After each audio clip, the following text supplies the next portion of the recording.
সন্ধে বেলা মেঘলা আকাশ আনচান করে প্রাণ, তোমার সাথে মেলাবো গলা, গাইব প্রেমের গান।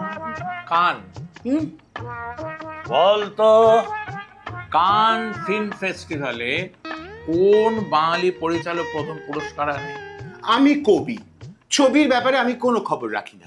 মানে শিল্পীকে সব রকম খবর রাখতে হয়, বুঝলি অর্বাচীন? তার মানে সব খবর, হুম। কখন কিসের দাম বাড়লো, কখন কিসের দাম কমলো, কখন আলু পটলের দাম বাড়লো, কখনো রেলের টিকিট, ট্রেনের টিকিট, বাসের টিকিটের দাম বাড়লো, সেসবেরও খবর রাখতে হয়। জয়, ঠিক ধরেছিস, ঠিক ধরেছিস। প্রথম জয় আনে মানিক বাবুই।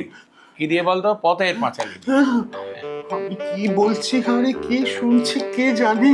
আরে জানতে গেলে একটু খবরের কাগজ পড়তে হয়, বুঝলি? হ্যাঁ। হাতে খবরের কাগজ, সঙ্গে এক পেয়ালা গরম চা, ধোঁয়া উঠছে, আর বিস্কুট। এই না হলে বাঙালি। শোন জ্যাঠামশাই, আমার বিট্টুর ব্যাপারে তোমার সঙ্গে কয়েকটা কথা আছে। বল শুনি। এই যে বিট্টু, হ্যাঁ। তুমি দেখছো যে রাত অব্দি জেগে থাকে, কত বেলা ঘুম থেকে ওঠে। হ্যাঁ, তো শরীর খারাপ হয়ে যাবে, তুমি বুঝতে পারছো না?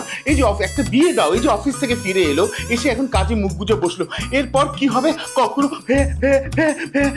লাগা লাগা লাগা। হ্যাঁ, নে, নে। দেখেছো? হ্যাঁ। তুইও তোর বড় ভাই, হ্যাঁ, তুইও তোকে একটুখানি বুঝিয়ে বলতে পারিস। হ্যাঁ, বাপ কাকার কথা যেন একবারটা শুনে তোমরা উল্টে যাচ্ছ। আচ্ছা জ্যাঠামশাই, কি? এখানে লক্ষ্মী হয়ে বসো। হ্যাঁ, বসো, এখানে বসো। বল। একটা কথা ভেবে দেখো, আমি তোমার কোন কথাটা শুনিনি? শুনিনি? হুম। এই যে তোর হাঁপানির রোগ আছে, আমি তোকে কতবার বলেছি একটু যোগ ব্যায়াম কর, একটু প্রাণায়াম কর, শুনিস সে কথা? না, সেটা অবশ্য তুমি ঠিকই বলেছো। তারপর এই যে তুই একটা একটা করে লাইন বলতে পারিস, একসঙ্গে এক গাদা লাইন বলতে যাস, তারপর হাঁপাস, এতে তো কষ্ট তোর নিজেরই হয় রে।